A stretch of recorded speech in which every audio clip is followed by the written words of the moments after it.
Today, we are all exposed to severe complex crises, and today's leaders are poor at handling these complex issues. We need good leaders who understand and handle complex relations between people, relation between nature, technology, and human being. So we need to define Leadership 2.0. This is about a mindset. This is not something that can tick in a box as a checklist, just as you can't tick in a box a checklist if you want to be a composer like Beethoven. It's a mindset. It's something else. It's a leadership that can handle and understand complexity, who gathers knowledge and information and insights, and also base its decisions on facts and figures. It's about to see to the good to others and not take advantage of people's fear or lack of knowledge. It's a leadership that takes conscious decisions, both in short term and long term. Now, not everybody can be a leader, but we can choose to vote and follow those who have this new mindset, Leadership 2.0.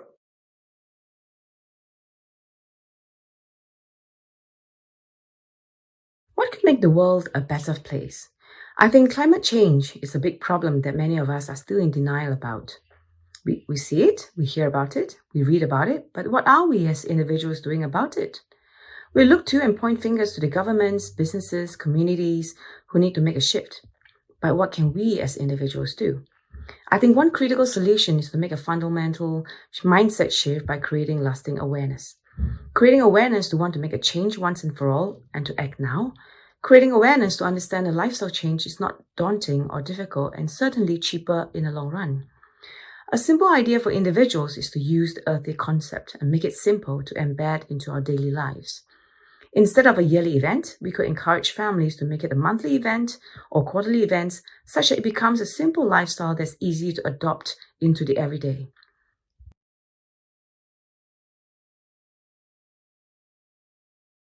For starters, maybe humans should begin to realize their position on this planet. The species Homo sapiens is not something special. We are not the masterpiece of creation. We are not the crown of the evolution. We are just a tiny branch that has been on Earth for a fraction of time. We are clumsy creatures trying to make sense of it all. Blind monkeys poking in the darkness with a tool set of only 5 very deficient senses with limited cognitive capacities that are confused by emotions and hormones. And yet, we think we have the ultimate answers, and still we want to impose our values on others. We even want to kill if others don't go for our truth, which we hold for infallible. A little bit more modesty, a little bit less pretensions, a little bit less arrogance and overconfidence. Maybe that would make a big difference.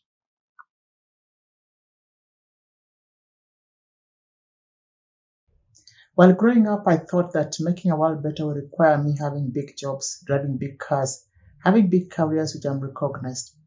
But as I grow up, I've realized making the world better is as simple as giving other people humanity of their dignity and respecting them, and also making sure that you volunteer within the communities where the needy needs your support. It doesn't have to cost money. It can only cost your time and moments to make somebody, the world, a better place by listening to them. Thank you.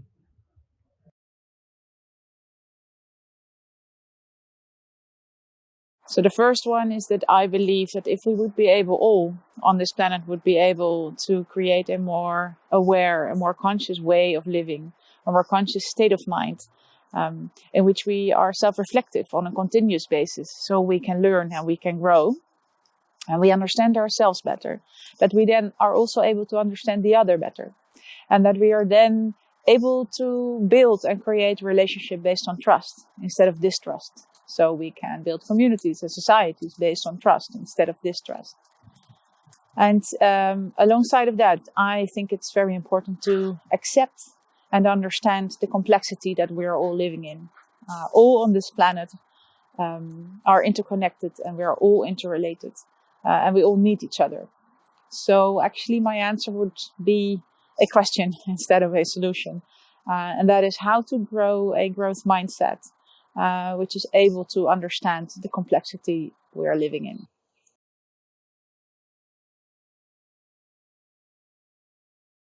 This year has been one of the most challenging years globally, with many people losing jobs, connections with people, their health, and of course, their loved ones. Mental health is the biggest health challenge of our times. It takes a lot of courage for someone to open up and be honest about how they're feeling. We need to give each other the space to say things like, "I'm sad. I feel so empty inside." So next time someone tries to talk to you about what is going on for them, take the time to really listen, to understand. Don't tell them how fortunate they are compared to other people. Don't start talking about yourself or change the subject. The last thing we should be doing is to shut people down because we feel uncomfortable, challenged, and frustrated. Just listen, be there for them, be connected and present for them. You might not think you're making a difference to their life, but you could be the only person they choose to reach out to. Surely we can do this for each other.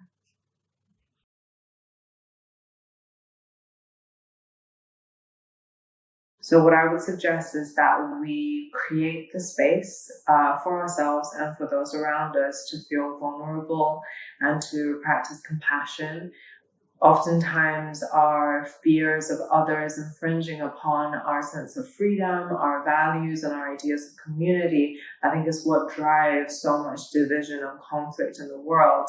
But if we have the vulnerability and the compassion to reach out to one another on the basis of our common humanity, the things that we all share, like family and joy and grief and all of those things that make us who we are, I think then we can band together and look at the issues that are facing all of us as a species, urgent issues like climate change. I think when we raise our children in schools and at home, we need to teach them how to be more emotionally intelligent and aware and to practice that same compassion towards each other. I think we need to set up systems and structures where we can rebuild trust again, to have information, factual information that can empower us to make the decisions and to propel ourselves to be agents of change in this world. So that would be my solution.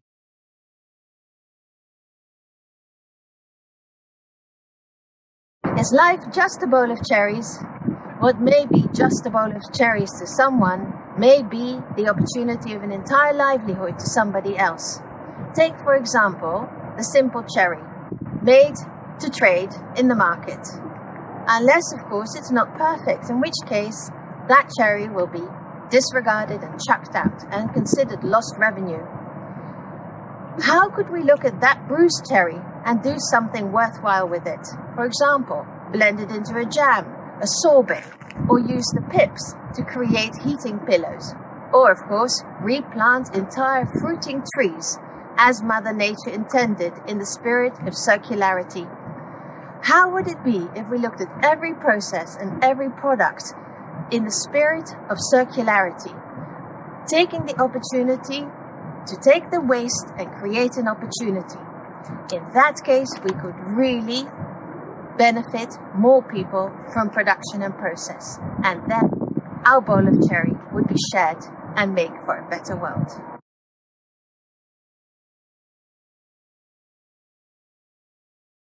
Right now, what is important in our world is survival.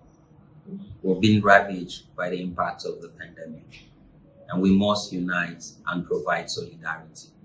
I believe that to build back better into a united world, women must play leadership.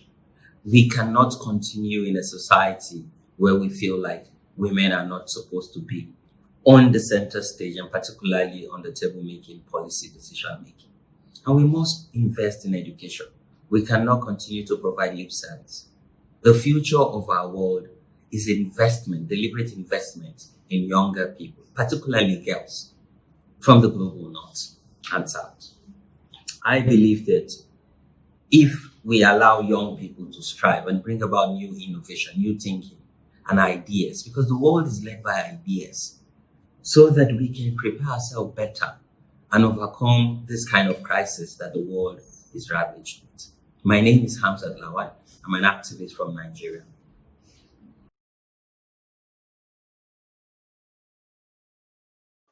We have many development problems in the Global South.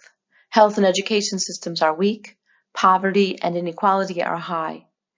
Frequently, we turn to the Global North for solutions, to international organizations, development agencies, and scholars of the North.